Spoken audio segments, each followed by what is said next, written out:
This year is off to such a fast start. I cannot believe that we're already into Q2, which means that it's time to take a look back at the Q1 funding trends. Startups attracted $91.5 billion in venture capital funding in Q1, which is certainly nothing to sneeze at, although seasonal allergies will have me sneezing, exceeding Q4 by a whopping 18.5%. Coming in as the second highest quarterly investment in the last decade. Welcome to Managed Chaos Podcast, where we give you the startup business rundown in less time than it takes for you to get to work. I'm Katrina Purcell. And I'm Rachel Anderson. And today we are diving into the data surrounding the Q1 2025 VC investment trends. Rachel, I don't know about you, but this is kind of one of my favorite episodes. I don't know that I can say this is my favorite episode. And especially right now, I think it's really complicated. The world's in a weird place. And so it feels like even what was true for a quarter could not be true for even a week. So I'm like, it does feel like we're getting like data points though. Like we're putting the data points into our little crystal ball of where we can give commentary, right? Like how we can help people learn how to shift and adjust in the market. Yeah, I totally agree. I mean, I think the VC kind of trends give us a really good insight as to what I'm going to say big players are thinking, which helps smaller businesses really have kind of a guide or a roadmap for people that can take on more risk so that they can figure out what kind of risk they need or should consider at the moment. So you're right. It is great. Data is data, right? It's agnostic of good or bad. It's what we do with it that really matters. But man, sometimes that crystal ball tells you things you don't want to hear. That's true. So expectations going into 2025 were that there would be some pretty significant exits. People were thinking there'd be IPOs. They thought there'd be acquisitions. There were rumors of cash going back to investors and founders, right? Which could then ultimately create new startups or new sources of funding. But really then 2025 started and wow, the fundamentals are really not supporting that outcome. The stock market has been, let's call it volatile. I don't know what else you would say. There's the recession fears and no one really wants to IPO in that kind of market. Yeah. Absolutely. I mean, I think this is one of the biggest things right now that is to take stock, in my opinion, for companies that are thinking about what their exit strategy is. And if that exit strategy had always been to go public, there's really big companies that have been waiting for a really long time to go public. And they had it on their roadmap to do in 2025 and have officially pulled back from that. It's not clear if they're waiting for some consistency, direction as far as what the economy is doing, what the market's going to do, or if it's a permanent no to 2025. But I think that in and of itself is a great place to start for smaller businesses to really be aware of this pullback.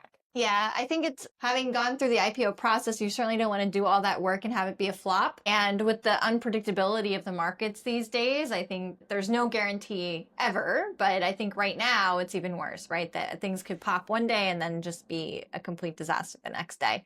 Yeah. And, I've been through IPO too, and you're totally right. You don't want to do all that work because there is a ton that you have to set up in the back end to really be ready to say going public. But it is, in fact, worse to go public in a moment of uncertainty, whatever that looks like. And so we were under go, no go for a week leading up to the actual go live date because you'd never know what's going to happen, right? Mm-hmm. Like in your community, maybe there's a natural disaster and that completely shakes the market, or especially even just for your particular customer, or in this instance, the economy changes overnight and because there's tariffs now and that brings uncertainty. And so what does that look like, right? So it's not entirely uncommon for businesses to say no in that process. I wouldn't say maybe it's common, but it's not abnormal. Maybe I should say it's not abnormal. It's just not very common. But this kind of a scale back, this is what is abnormal. Yeah, and I think the Q1 funding, while it looks to be rosy and, puppies, kittens, and rainbows, it's pretty lopsided, right? So OpenAI did a $40 billion round. 9 other companies raised $500 million or more, right? So that's a pretty significant chunk of the deal volume, which means that companies that are looking for smaller rounds or early stage rounds were probably left pretty cold when it came to actually acquiring funding. So I think that the rosy picture kind of is being highlighted by those big companies, right? So what can we kind of talk about for those founders? Like, I think there really are some struggles happening, right? That 2025 is likely going to be pretty tough. Yeah, I think that we're still seeing AI as a main player in the VC space. Companies that have it want to pursue it, are incorporating it in as like another series round. Like AI is the player at the moment. And so I think that that doesn't say that there's not other value to markets that are growing or companies that can solve different problems. I actually think that in a long scope of looking at how the world changes and transforms, AI is just going to be a really big blip of where the money goes. And then it's going to start divesting into other areas again as that becomes part of everybody's business, or that, becomes integrated, or whatever that looks like, because other problems don't stop, right? So I would say the first thing for leaders is to keep that in mind, of like really choosing your moment is going to be really important. Timing is everything. It always is. But also there's other routes for you besides VC funding.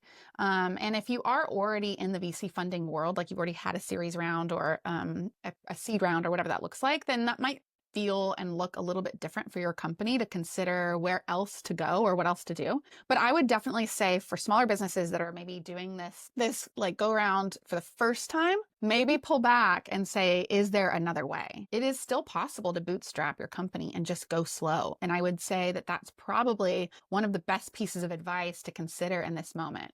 Slow growth is not bad growth. It's just a longer game, and you have to be ready for that, but it could be healthier and stronger in the outcome. And proving out your product market fit, proving out that there is desire among those customers, right? Figuring out how to efficiently grow, right? And make sure that you're reinvesting is also a way to sort of ride out kind of these geopolitical uncertainties, some of the tension that's happening, because you're really only reliant on your customers being able to actually utilize your product. And if you're solving a need for them, then they're going to keep buying. Yeah, absolutely. There's a lot of behind the scenes work that you can choose to do as a leader to make your product stronger once you do go for the ask. And I think being able to tell the story appropriately, right? Having the data points. So not going out for funding too early before maybe you've shown that traction, before you've been able to build your MVP, have people using it, have those user stories, be able to show how it's impacting customers and have some raving fans, as they say. It certainly seems like a lot of the optimism that people had about 2025 has kind of abated. Tariffs, trade wars, there's definitely some confusion around when things are going into place, what they're actually going to affect. And I've seen among a lot of the startup founders that I've talked to, a lot of sort of uncertainty, right? Especially around people who have products that need to be manufactured. What are you seeing, or have you seen anything among founders that are trying to sort of pivot? Or, we talked about pivoting on a past episode, but one thing I saw that's very interesting, there's a company, they create toys for kids, and they have frequently used manufacturing overseas, and they're now trying to switch to use 3D printers for a lot of the toys that they're manufacturing, because they're able to control that, right? Now, that has its own challenges, and that pivot is very difficult, and I don't even want to think about their electricity bill. But that's one kind of creative thing that I've seen that someone's trying to do, because there just aren't manufacturing facilities in the US, right? They don't exist. They would have to be created for some of these small businesses to even be able to utilize them. Yeah, I was reading a Bloomberg report the other day that talked about the cost of pulling manufacturing in-house for a lot of businesses. And it comes down to even logistics of like finding the space and then having the time and the money, the capital to build what you need, and then actually the parts still, or the resources. There's some minerals and other like elements that we don't really grow here in the US that we have to get from somewhere else. And so that still becomes like a non-negotiable element of what you might be able to do. So in my opinion, if you're really looking at like what, we don't have a choice to pull manufacturing of a thing into the US, I would start with a giant ideation session with all of your employees, because I have found some of the best ideas coming from the most unexpected places of what other problems our company can solve for our customers. And maybe this is a new branch of your company that you start to build and promote in order to offset the expense of that one thing that you do that is going to inherently get the tariff or the trade war or the thing. Is it a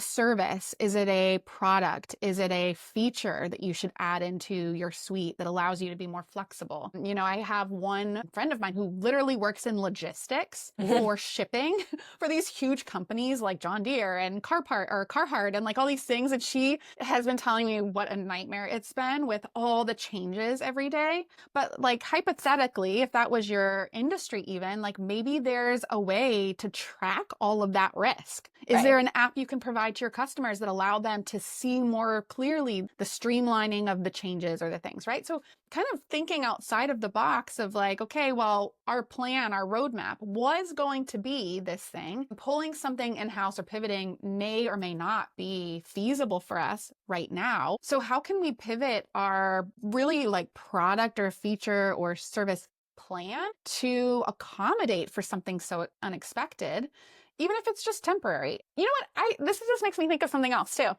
I love a good like whiskey, a good bourbon. Like I am all about that life. And I also really love distillery tours of all kinds. I just think, actually, I'm just going to take it back. I love tours of all kinds. I think I learned like crazy things, interesting details, random bits of knowledge. And one of the things I thought was really interesting, I toured one of my favorite distilleries a few years ago. And they said for the first 5 years, because it takes at least 5 years for the whiskey and the bourbon to like sit in the barrel and really do its thing, they started producing vodka because vodka has a very fast proof time, and then they can start selling the product in the meantime, trying to gain some of that momentum for both the brand and capital to be able to wait out the time that it takes for the bourbon to be ready. And in the meantime, they became famous for lemonade vodka. And it's this weird thing where they like have this product that is not their central product to their brand that now they'll forever make simply because they did something in a period of time where they just needed to make sure that they could pull in cash so that they could pay their bills. And now it's a central part of their brand. And so I think that companies could choose to think about this as a moment of opportunity and pulling away from the direction you thought you were guaranteed to go. Exactly. And just asking the question. Right. And I think it's a time for innovation and creativity, right? Because there's going to be new things that are popping up. There are a lot of problems to be solved right now for everyone. And that allows you to start to think through, okay, how, and maybe new companies will pop up, honestly, during recessions or things like that. And they've not said this is a recession, but during recessions, a lot of companies pop up. Right? I mean, there's a lot of new opportunity for things to be created. And I think thinking about, you know, a distant IPO as a way to get money back into the market, like that might be more of a pipe dream at this point for 2025. But I think it's very exciting time in terms of, as you said, maybe there's a product or a service that you can offer that isn't something you intended to offer, but will become something that could be like your flagship thing. Yeah. So continuing to focus on efficient growth metrics, right? Continuing to focus on lowering your cash burn through your hiring, through your processes, through your technology, and then broadening out how you're thinking about getting funding. It's not all about VC. It can be about different sources of funding and even customer-led, right? Where customers are buying a product or service and they're helping to fund your company. Yeah. And the one thing I would say too is like, this isn't the first time we've had to deal with this as a country, as a nation, as a global economy. If we think back to COVID, you could probably look at the studies there and how the market responded because it was similarly uncertain. It was similarly a moment of just like unprecedented or unpredicted, fill in the blank. And we saw a lot of small businesses extremely thrive and VC funding not stop, but diversify a lot to lower risk entities, which meant smaller businesses. So I would also just throw in there, like, do your good business hygiene. It's all the things you just said, Katrina. And don't lose heart that just because the path you thought you could take isn't maybe there, but there are other options that are going to come up. So this has been our quarterly review of Q1 2025 VC funding trends. We do these so that you guys are aware of what's happening, but also so that we can kind of help you position yourselves and plan ahead. It also honestly helps us think of what content is going to be useful for you for the next quarter. So really excited that we're going to spend May as Mental Health Month. So we've got some really fun episodes lined up for you if you're listening to this in real time. If not, go check out those episodes, and we will see you on another episode of Managed Chaos Podcast.